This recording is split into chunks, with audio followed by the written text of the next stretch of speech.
E vamos lá reagir ao vídeo do Meteoro sobre os hipopótamos de Escobar e aprender um pouco mais sobre conservação, sobre ecologia. Então vamos usar isso como desculpa para falar um pouquinho sobre conservação das espécies e sobre como os seres humanos podem impactar essa conservação e o meio ambiente. Inclusive, o canal do Meteoro é muito bom, recomendo. Se inscrevam-se lá. Esse vídeo é mais antigo, eles não fazem mais vídeos assim, né? Inclusive, podia voltar, né, Meteoro? Fazer vídeo assim sobre ciência, sobre esse meteoro ponto experimento, né? Era muito legal. Mas eu acho que não é por vontade, né? Infelizmente, produção de conteúdo assim é mais difícil aqui no YouTube e a gente tem que se adaptar, né? Mas quem sabe o Meteoro não volta a fazer esses vídeos, que eu acho bem legal.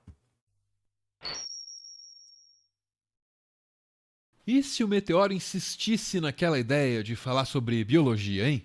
A gente pode tentar. Se as pessoas não gostarem, a gente abandona a ideia. Vamos lá!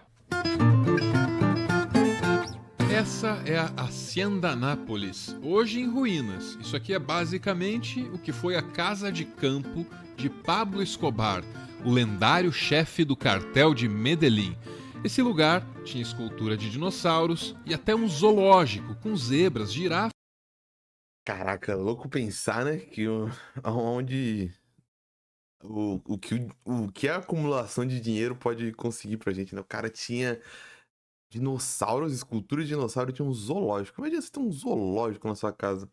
Às vezes a gente fica tão incapacitado, né, pela quantidade de dinheiro que a gente tem, que a gente não consegue mensurar o quanto as pessoas, principalmente quando estão conseguindo esse dinheiro de maneira legal, o quanto você consegue com isso, né? O cara conseguiu construir um zoológico, cara. Um zoológico. Olha, olha até onde ele conseguiu ir. E hipopótamos. Depois da morte de Escobar, esse lugar foi abandonado e vandalizado. Esses buracos no chão foram feitos por gente que veio aqui na esperança de encontrar dinheiro enterrado. Deteriorada, essa fazenda virou uma fonte de risco ambiental, porque não demorou muito para que as cercas elétricas parassem de funcionar. E quando isso aconteceu, os hipopótamos derrubaram as cercas e saíram por aí. Escobar tinha importado 4 hipopótamos da África. É claro que ele fez isso do jeito dele, ilegalmente. Na Colômbia, esses bichos encontraram condições ideais para crescer e se multiplicar cada vez mais rápido. Ninguém sabe ao certo quantos desses bichos estão soltos, mas podem ser facilmente mais de 40. A comunidade local se identificou com os bichos, como mostram aqui essas estátuas. Mas isso pode ser um erro, porque hipopótamos podem ser bem perigosos.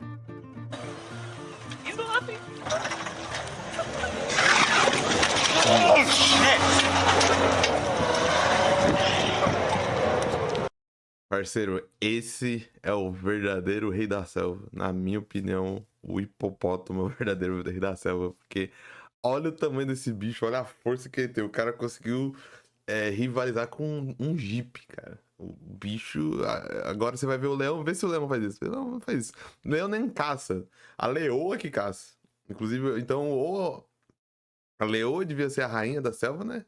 Devia ter esse título, em vez de a gente só falar do rei da selva. Ou o hipopótamo devia ganhar, porque, cara, no X1 o hipopótamo é muito melhor do que o leão. E isso é só um debate fictício. Em nenhum momento eu gostaria de ver um leão brigando com o hipopótamo. É só um debate fictício e que só existe nas nossas mentes, pelo amor de Deus. Uau!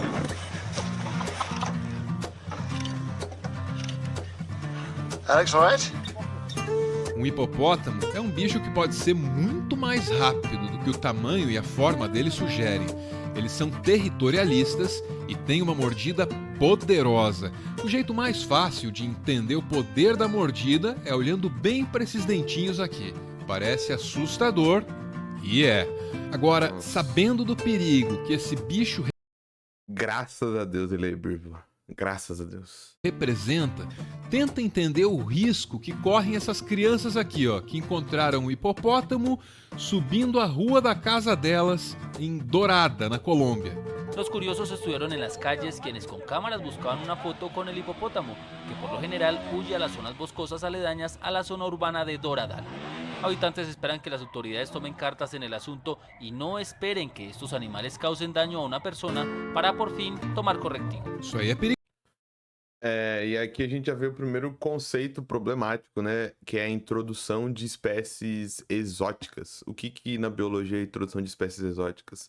É no sentido de eu pegar uma espécie que era de outro habitat e colocar ela dentro de um habitat totalmente novo, certo? O vídeo vai aprofundar muito mais, eu acho, ou vai falar sobre isso. Não querendo me atentar ao vídeo, quer dizer, adiantar o vídeo ou dar uma de profeta, mas eu acho que eles vão falar sobre isso. E essa questão dessa espécie ser colocada num ambiente totalmente desconhecido ou diferente dela é problemático, porque a gente sabe que a vida, os organismos, eles evoluíram e eles se fixaram dentro de um ecossistema. Então, esses organismos, eles estão dentro de uma estrutura em que eu tenho pesos e contrapesos, eu tenho regulações. Então, eles estão acostumados com o clima, eles estão acostumados com os predadores, eles estão acostumados com o tipo de alimento. Então, quando eu coloco ele num ambiente totalmente diferente, esses pesos e contrapesos, eles não existem. Então, a gente nunca sabe o que pode acontecer. Pode acontecer tanto esse animal pode até ser extinto quando ele é colocado num lugar exótico, porque ele não tem alimento, ele não se adapta à temperatura e tudo mais, quanto ele pode ter um boom, porque não tem nada para limitar o crescimento dele. E dentro de um ecossistema, parcimônia, ou seja, equilíbrio, é muito bom. O ecossistema, quando ele está equilibrado, ele funciona muito bem. Não querendo colocar intencionalidade no ecossistema, como se o ecossistema fosse um ente que está procurando equilíbrio. Não, esse equilíbrio meio que é algo natural de como os organismos evoluíram no nosso planeta. E quando esse equilíbrio é quebrado, a gente tem problemas tanto para a parte não viva, a parte abiótica do ecossistema. Então, por exemplo, se um animal vai para para um lugar exótico onde ele não tem predadores, esse animal vai começar a se reproduzir, vai virar uma família gigantesca. Estou usando um animal hipotético aqui. E vamos dizer que ele se alimenta de uma espécie de planta. O que vai acontecer é que essa população vai crescer tanto, esses animais vão comer tanto essa planta, que essa planta corre risco de ser extinta daquele ecossistema. Porque aquele animal, aquele organismo, não tem ninguém que diminua o tamanho dele. E isso vai acarretar várias consequências que a gente não tem nem imaginação. Porque é meio que o efeito borboleta, né? Um fator pequeno gera algo muito grande. Porque vai que essa planta alimenta outros tipos de animais também. Daí você tem uma desregulação toda da cadeia por conta que uma espécie que não era dali acaba indo para lá, né? Acaba sendo introduzida de alguma maneira. E no mundo moderno que a gente vive, geralmente essa introdução é por ação direta ou indireta do ser humano. Perigoso. E as autoridades ambientais da Colômbia estão cientes desse risco. Em 2014, elas tentaram iniciar um projeto para castrar esses animais. Só que a coisa não foi para frente, porque fazer isso é caro, é perigoso, e aquela parte da população que adotou os hipopótamos como mascotes não curtiu a ideia. O problema desses hipopótamos do Pablo Escobar é antigo, mas ganhou visibilidade hoje, graças a uma thread maravilhosa do Carl Felipe no Twitter. Aliás, o link para essa thread está na descrição do vídeo. Ele trouxe ali duas informações que me chocaram bastante. A primeira é de que o número de hipopótamos na Colômbia deve aumentar 6% ao ano, e isso é bastante. A segunda informação é de que a população comeu um desses hipopótamos um tempo atrás. Essa segunda informação me remete a uma outra história, que também é meio louca e também... Meu Deus do céu! A sabedoria popular, né? Caraca! Certeza que era alguém que estava muito bêbado, não querendo julgar ou utilizar de preconceitos e estigmas, mas certeza que era alguém muito bêbado ou alguém que estava usando substâncias. Porque essa coragem, ela não vem da sobriedade. Ninguém é corajoso sóbrio. Certeza, você só tem essas ideias erradas quando você tá sob o uso de alguma substância, não é possível. 5 negros estavam numa mesa e com certeza eles estavam bebendo além da conta. Com certeza alguém perdeu uma aposta e falou: não, hoje a gente vai caçar e comer churrasco de hipopótamo. Caramba, como que não morreu um? O cara. Nossa, os caras foram tirar X1 com o hipopótamo, mano. Bem sobre hipopótamos. Essa história do começo do século XX, quando começou a faltar carne nos Estados Unidos. A população tinha crescido demais por lá e o conceito de segurança alimentar ainda era um negócio novo demais para ser levado a sério e incentivar algum planejamento. Foi aí que um congressista chamado Robert Broussard achou que hipopótamos seriam a solução mais razoável.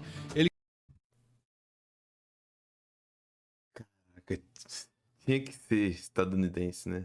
Por que ele pensou que hipopótamo, uma espécie de outro continente, dos mesmos criadores da extinção dos búfalos, né? Pra quem não sabe, os americanos caçaram tantos búfalos que extinguiram eles ali na região, né? Eles caçaram, não extinguiram do mundo, né? Mas extinguiram ali naquela região, eles caçaram tanto que eles sumiram. A ideia de se alimentar de carne de hipopótamo, né? O que poderia dar errado, né? Uma ideia perfeita dessa. Com base na realidade totalmente consciente. Ele criou um projeto de lei chamado a Lei do Hipopótamo Americano. Esse projeto previa incentivos fiscais a quem produzisse carne de hipopótamo para consumo humano nos Estados Unidos. A imprensa gostou da ideia. O presidente... Caraca, mano, não querendo ser engenheiro de obra pronta e julgar as pessoas do passado pelo passado, porque a gente fala muito sobre isso, né? Não, pô, às vezes ideias idiotas pra gente que tá no futuro parece muito besteira e pra quem tava lá no momento parecia uma ideia boa, mas pô, eu acho que essa ideia não era boa nem em 1900 e bolinha, nem em 2023, tá ligado? Essa ideia era ridícula até na época, né? Não é possível, cara, que, tipo, mano... Ai, meu Deus. Presidente da época, Teddy Roosevelt, também gostou da ideia. Eles acreditavam que os hipopótamos também pudessem dar um jeito num outro problema que o país tinha, na região de Louisiana. Essa região sofria com uma espécie invasora, o jacinto da água, que tinha se espalhado rapidamente e já atrapalhava a navegação pelos rios daquele lugar. A ideia é que o hipopótamo, além de servir como carne para consumo humano, pudesse comer essas plantinhas aqui. Só que a lei do hipopótamo foi rejeitada por apenas... Muito obrigado, né? Pelo amor de Deus. O Congresso americano teve consciência uma vez na vida, né?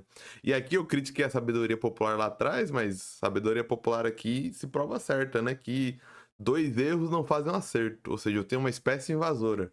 O que eu posso fazer? Estudar essa espécie?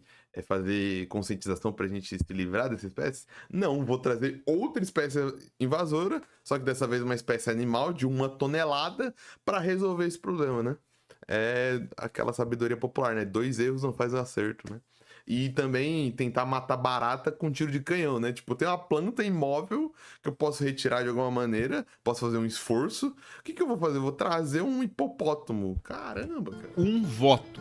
O que pode ter sido uma boa coisa para os Estados Unidos, porque esse negócio de usar uma espécie invasora para combater outra geralmente dá errado, e tem um bom exemplo disso na Austrália. Nos anos 1930, a Austrália tinha problemas com esse besouro aqui, é o besouro da cana, ele andava devorando plantações inteiras. Aí, a solução encontrada foi trazer para a Austrália o sapo cururu. É claro que deu errado. A ideia era que os sapos comessem os besouros, mas isso não aconteceu. E ainda por cima, os sapos se multiplicaram rapidamente, colocando todo o meio ambiente em risco. Porque esse sapo pode secretar um veneno poderoso. Não parece, mas no mano a mano, esse sapo aqui teria um empate com um crocodilo, por exemplo. Caramba. Porque o crocodilo que desse uma mordida num bicho desses cairia duro no chão por causa do veneno. Originalmente, 102 desses sapos foram levados para a Austrália, só que hoje existem milhões. Tirar uma espécie de um ambiente e incluir essa espécie em outro é um negócio perigoso pra caramba, porque ecossistemas são complexos. Qualquer pequena alteração pode ter resultados completamente inesperados. Resultados que são capazes até mesmo de prejudicar as atividades mais básicas de um país. E qualquer movimento mesmo. Essa é uma das principais dificuldades, eu acho, de estudar ecologia e conservação.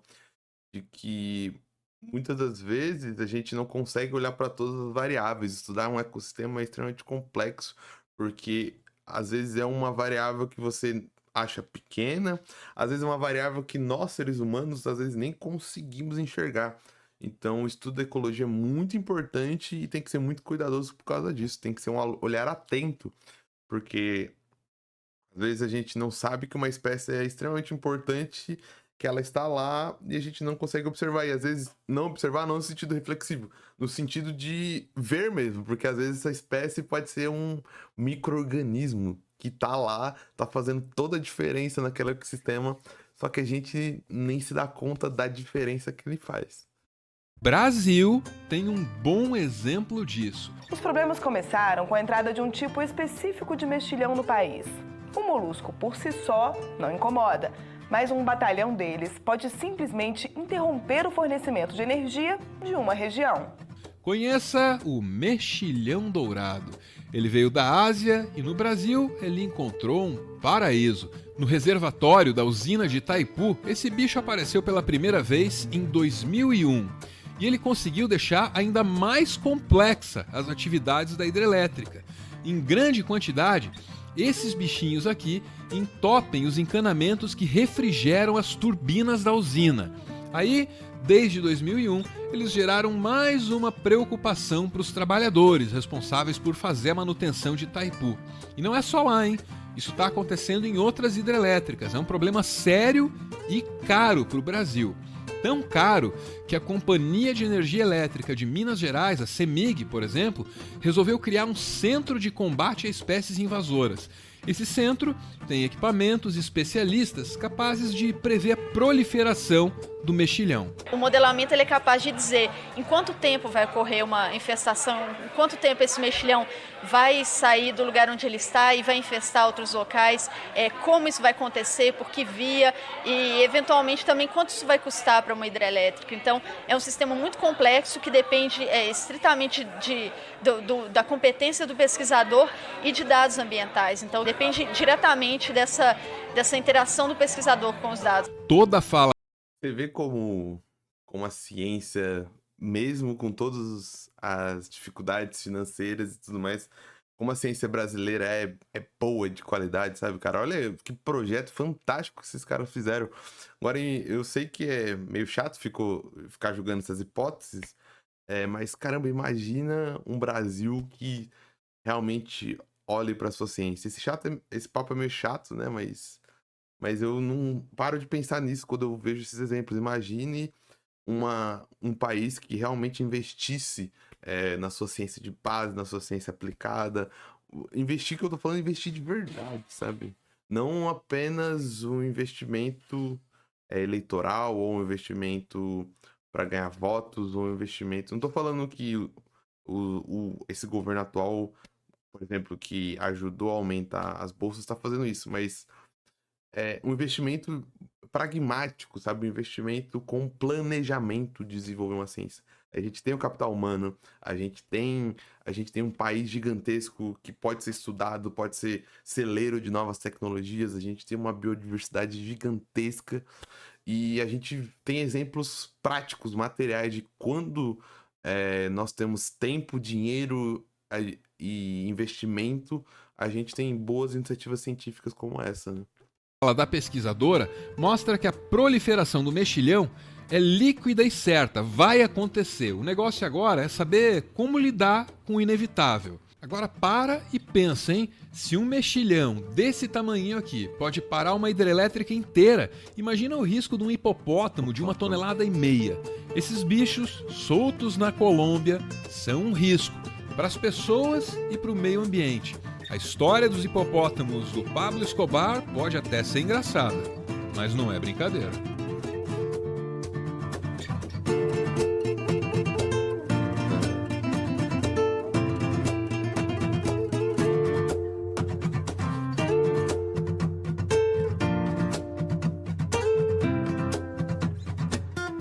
E aqui no Brasil a gente pode falar de outros tipos de exemplo, né? A gente tem os pombos, que são espécies que vieram juntos com os europeus e que praticamente dominaram.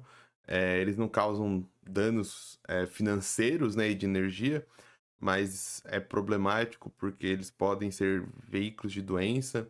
A gente tem exemplo de alguns outros animais, de insetos que foram inseridos aqui e não possuem predadores e se proliferaram pelo Brasil ou em algumas regiões específicas do Brasil, né?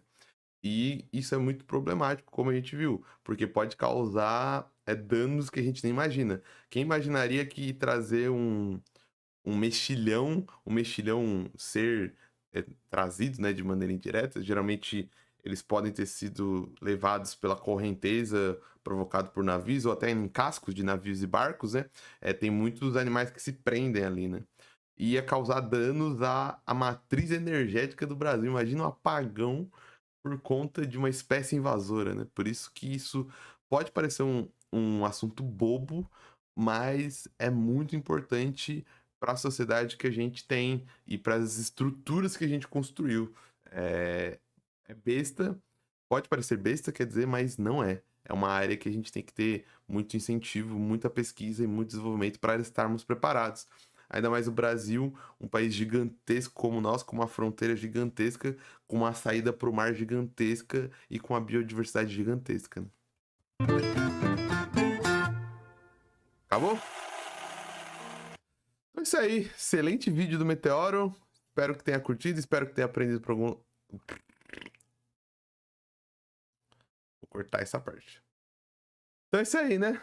Excelente vídeo do Meteoro. Se inscrevam lá, assistam um vídeo do canal, muito legal. Espero que você tenha curtido, espero que tenha aprendido. Droga. É isso aí, então. Excelente vídeo do Meteoro. Espero que você tenha curtido, espero que tenha dado para aprender alguma coisa. Se curtiu, não esquece de deixar o curtir, não esquece de comentar, e não esquece de compartilhar. E não esquece de se inscrever no canal. E também não esquece de se inscrever e ir lá assistir o conteúdo do Meteoro. Então a gente fica por aqui e até a próxima.